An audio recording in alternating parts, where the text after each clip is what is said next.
Assalamualaikum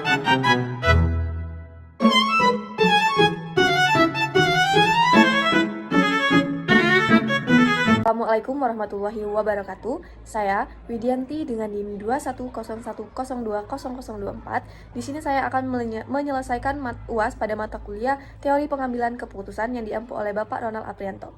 Sebelumnya, judul penelitian saya yaitu yang berjudul Pengaruh kebijakan dividen dan pertumbuhan perusahaan terhadap nilai perusahaan dengan profitabilitas sebagai variabel moderasi pada subsektor properti dan real estate yang terdaftar pada Bursa Efek Indonesia pada tahun 2018 sampai 2023. Pertanyaan pertama, jelaskan bagaimana Anda akan mengidentifikasikan masalah pada proposal penelitian. Jawabannya yaitu, di sini sektor properti dan real estate di Indonesia saat ini mengalami perkembangan yang cukup besar. Peningkatan pembangunan ini akan mencerminkan adanya permintaan pasar yang besar pada sektor tersebut. Jadi, sektor ini menawarkan peluang besar bagi perusahaan untuk meraih laba yang signifikan. Nilai perusahaan yang mencerminkan persepsi pasar terhadap kemampuan suatu perusahaan dalam menciptakan keuntungan jangka panjang bagi para investornya. Nah, yang pertama, yang mempengaruhi nilai perusahaan yaitu kebijakan dividen. Kebijakan dividen adalah pembagian laba perusahaan pada para pemegang saham sesuai dengan persentase kepemilikannya dalam perusahaan. Faktor kedua yaitu pertumbuhan perusahaan. Pertumbuhan perusahaan merupakan salah satu tujuan yang diharapkan oleh pihak internal maupun eksternal pada suatu perusahaan, seperti pemegang saham dan stakeholder lainnya. Pertumbuhan perusahaan mencerminkan kemampuan perusahaan untuk berkembang dan memperbesar skala operasionalnya. Di sini profitabilitas sebagai variabel moderasi. Profitabilitas merupakan aspek bagi perusahaan karena menentukan kemampuan perusahaan dalam mempertahankan keberlangsungan usahanya. Di sini ada data perusahaan pada tahun 2018 sampai 2023. Di sini saya mengambil selama 6 tahun. Identifikasi masalah dalam proposal ini yaitu yang pertama, terjadinya kenaikan book value dibandingkan dengan penurunan ROA pada perusahaan properti dan real estate. Yang kedua yaitu kenaikan total aset pada beberapa perusahaan properti dan real estate. Yang ketiga yaitu terjadi penurunan ROA yang dibarengi dengan kenaikan book value pada perusahaan properti dan real estate. Dan jelaskan 3 kriteria keputusan yang akan Anda gunakan untuk menentukan solusi terbaik.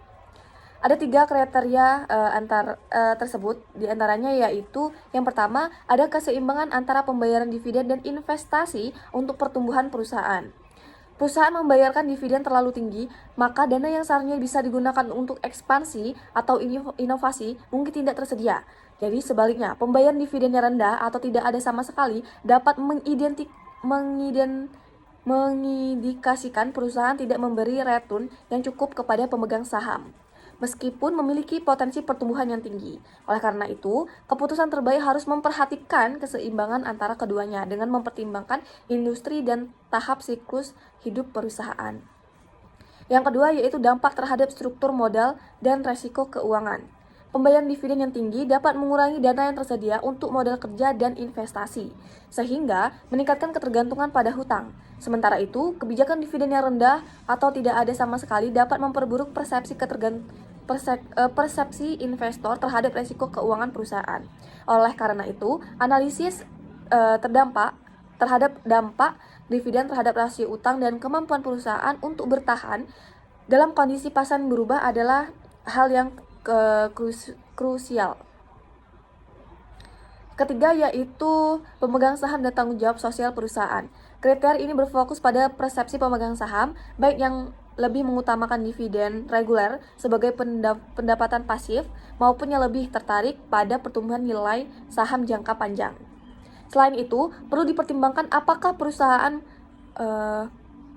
memiliki tanggung jawab sosial seperti investasi dalam pengembangan keberlanjutan atau kesejahteraan karyawan yang dapat terpengaruh oleh kebijakan dividen.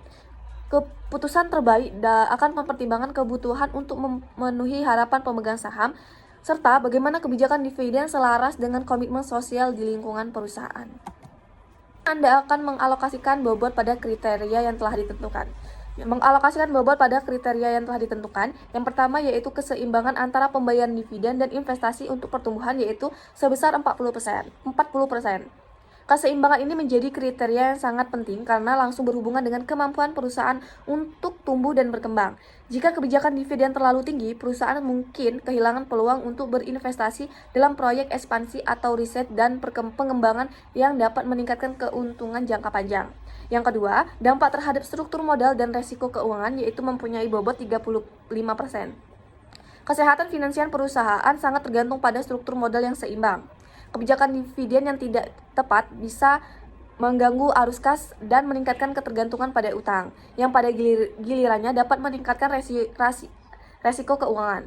Oleh karena itu, kriteria ini juga penting karena dampaknya pada stabilitas perusahaan dan kemampuan untuk bertahan dalam menghadapi ketidakpastian ekonomi atau perubahan pasar. Yang ketiga, pemahaman pemegang saham dan tanggung jawab sosial perusahaan, yaitu mempunyai bobot 25%. Pemegang saham dapat bervariasi dan perusahaan mungkin lebih berfokus pada pertumbuhan dan stabilitas keuangan dalam jangka panjang. Tanggung jawab sosial juga sangat relevan, terutama bagi perusahaan yang ingin memperkuat citra dan reputasi jangka panjang. Namun, dalam konteks pengaruh kebijakan dividen terhadap pertumbuhan perusahaan, referensi pemegang saham dan CSR sering kali berfungsi sebagai faktor pendukung yang dapat disesuaikan dengan kondisi pasar dan tujuan strategi perusahaan.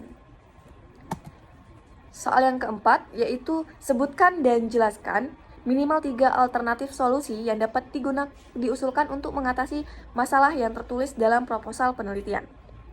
Di sini ada beberapa solusi yang dapat diusulkan untuk mengatasi masalah yang mungkin terkait kebijakan dividen yang tidak optimal. Yang pertama yaitu penerapan kebijakan dividen bertahap. Dalam kebijakan dividen bertahap, perusahaan dapat meningkatkan pembayaran dividen secara bertahap setiap tahun, seiring dengan peningkatan laba dan stabilitas finansial perusahaan.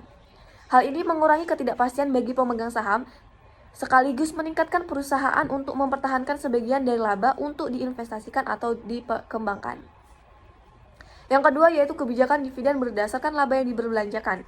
Kebijakan ini mengatur ke pembayaran dividen secara kas bebas yang tersedia, alih-alih lebih bersih semata.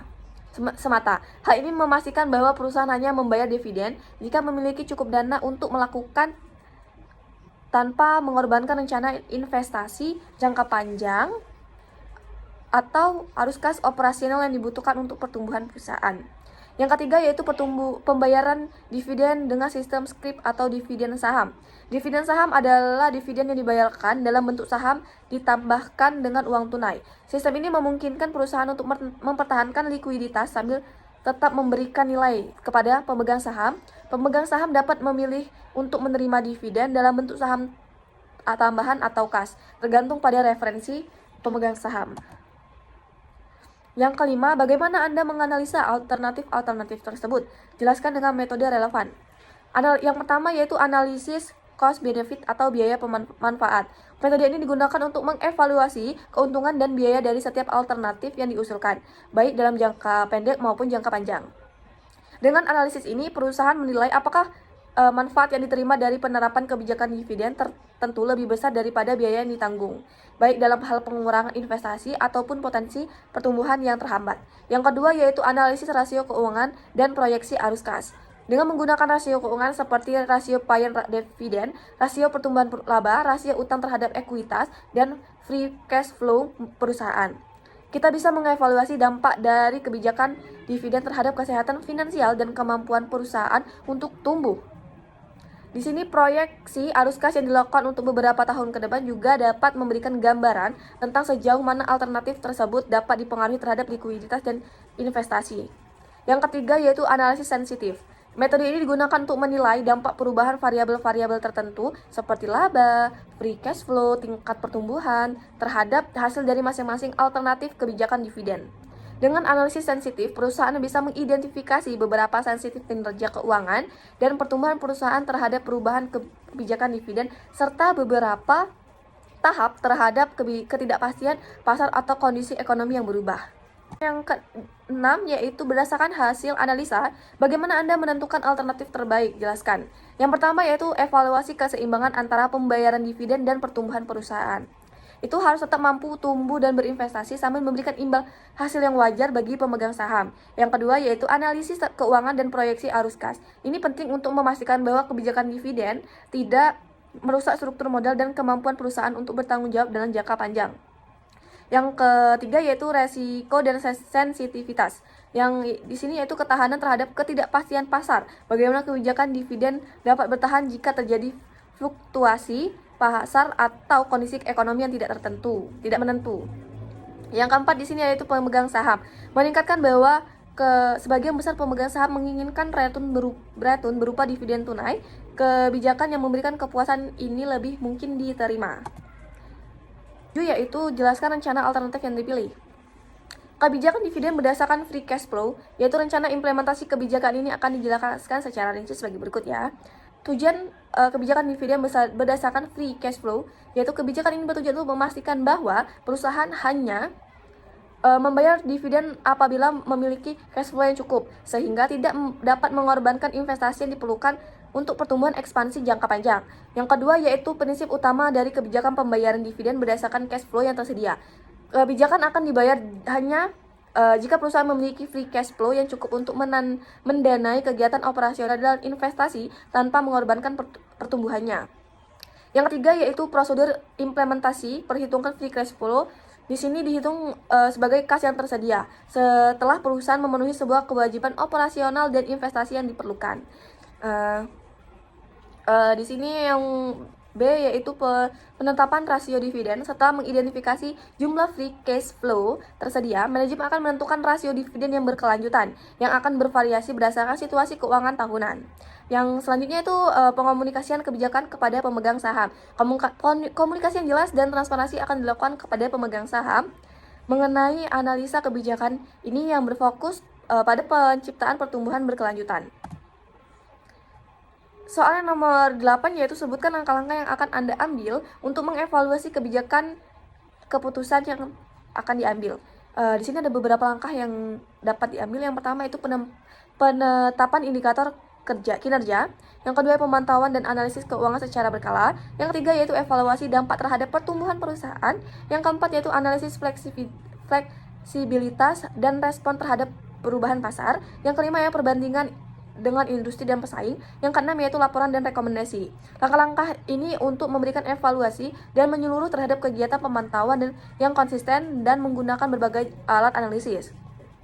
Perubahan dapat memastikan bahwa keputusan yang diambil tetap sejalan dengan tujuan strategis, memberikan nilai bagi pemegang saham dan mendukung keberlanjutan dan pertumbuhan perusahaan dalam jangka panjang.